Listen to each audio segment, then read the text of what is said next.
Está no ar o STJ no seu dia, um programa do Superior Tribunal de Justiça. Apresentação, Tiago Gomide. Olá para você que nos acompanha a partir de agora, está no ar mais um STJ no seu dia. Eu sou o Tiago Gomide e no episódio de hoje nós vamos falar sobre a jurisprudência do Superior Tribunal de Justiça em matéria de filiação socioafetiva, especialmente sobre o reconhecimento da paternidade pós-mortem. A terceira turma do STJ reafirmou que o reconhecimento da paternidade socioafetiva não depende de manifestação formal de vontade do pretenso pai.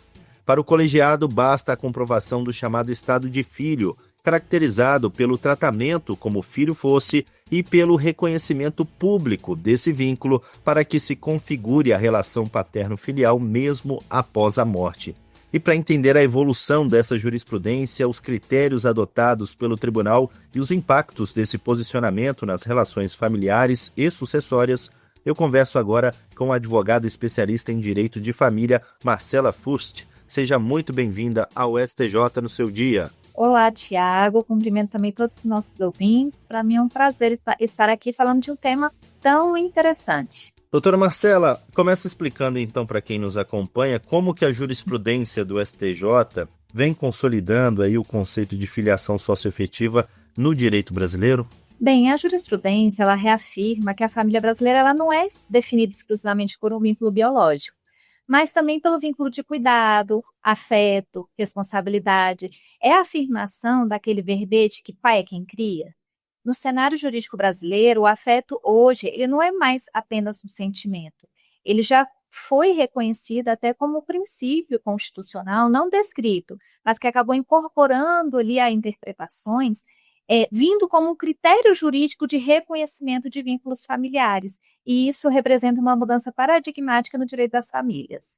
E quais são os requisitos fixados pelo tribunal, pelo STJ, para o reconhecimento da paternidade ou da maternidade socioafetiva, especialmente em situações após a morte? A filiação socioafetiva ela independe de qualquer procedimento formal ou solene, porque ela trata de uma constatação de uma situação fática que já existe, ela já é vivenciada, fundamentada principalmente na relação de afeto entre as partes. Então, conforme o entendimento do STJ, o reconhecimento da filiação socioafetiva, ele exige apenas dois requisitos: o tratamento do postulante, como se filho fosse, e o conhecimento público dessa condição. Ou seja, que as pessoas da família, vizinhos, professores, a escola, eles possam confirmar que viam, por exemplo, aquele homem e aquela criança como se fossem pais e filho. O padrasto ia nas reuniões familiares da escola, o padrasto levava a criança no médico, esses tipos de situações fáticas mesmo. Então, acaba por dispensar qualquer manifestação expressa e burocrática de documental. E de que forma o entendimento do tribunal tem diferenciado a filiação socioafetiva da filiação biológica e da adoção formal? O entendimento do STJ ele deixa claro que a diferenciação, tanto da filiação socioafetiva, como da biológica, quanto da adoção, é pela sua origem, porque a filiação biológica, ela nasce do vínculo genético. A adoção formal, ela depende de um processo judicial, com requisitos legais e uma decisão do juiz. Já a filiação socioafetiva, ela nasce da realidade vivida, da convivência, do cuidado, do tratamento como filho e do reconhecimento público dessa relação, que também, muitas vezes, é reconhecida por decisão do juiz, mas também pode haver um reconhecimento em cartório. Então, a filiação socioafetiva, pelo entendimento do STJ, ela não depende de DNA, nem necessariamente de um procedimento formal prévio. O que importa é a existência concreta de uma relação de pai ou mãe construída no dia a dia. E quando essa relação é comprovada, o direito passa a reconhecer com os mesmos efeitos das demais formas de filiação.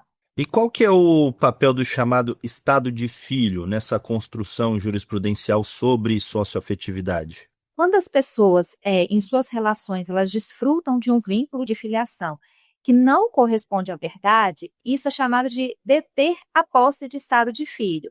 Ou seja, o vínculo ele é fruto de longa e estável convivência, aliado ao afeto, aos cuidados, à responsabilidade, em sua manifestação pública, mas é só uma situação fática. E acaba que o seu papel desse estado de filho é exatamente tudo que a gente está falando aqui, que é a exteriorização, o reconhecimento público dessa relação de pai e filho.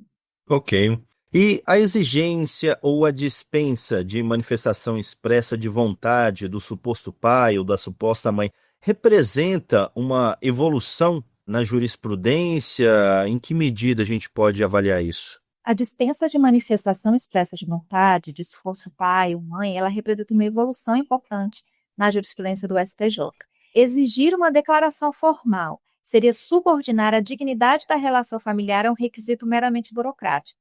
Então, ao dispensar essa manifestação expressa, quando a realidade fática já demonstra a existência dessa relação paterno-filial, o STJ fortalece a ideia de que a família é reconhecida pelo que ela é na prática. É um espaço de afeto, de responsabilidade, de pertencimento, e não apenas por atos formais. Então, trata de um avanço que consolida eixos estruturantes do direito das famílias, principalmente o direito das famílias atual no Brasil. E como que tem sido interpretado o artigo 27 do Estatuto da Criança e do Adolescente em relação a esse direito ao reconhecimento da filiação?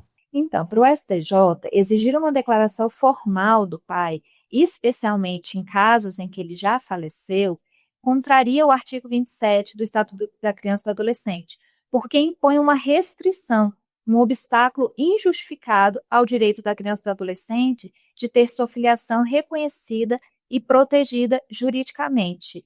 O que diz o artigo 27?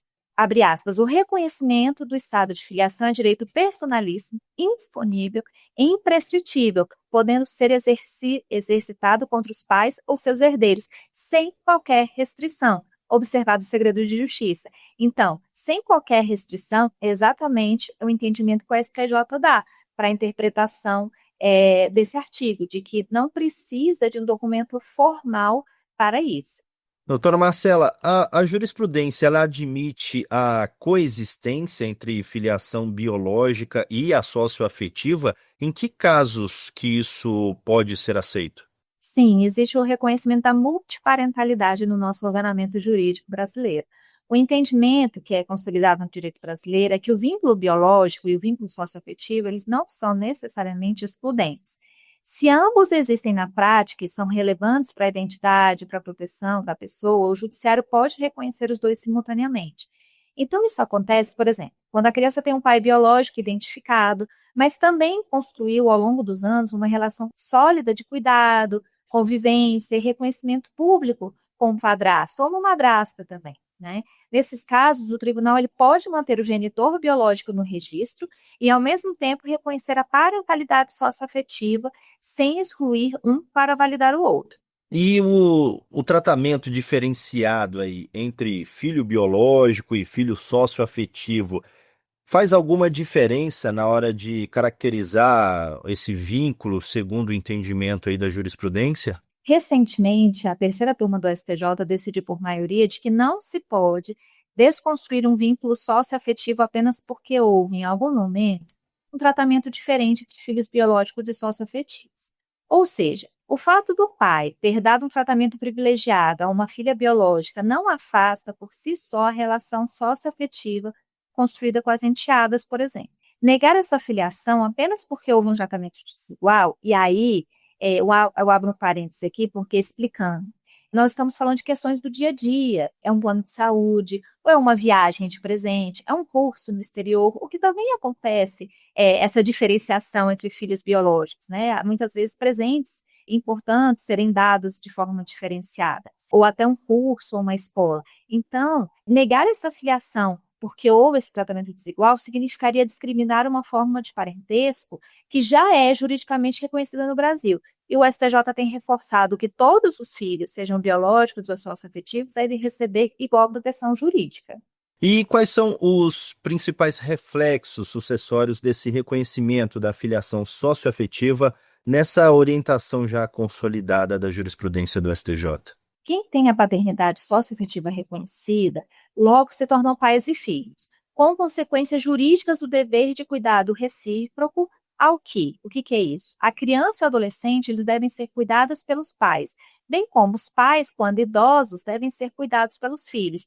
E o direito à herança, como herdeiro necessário, também surge. Então, quem exerce de forma contínua e pública a função de pai e mãe acaba por assumir as consequências jurídicas desse papel.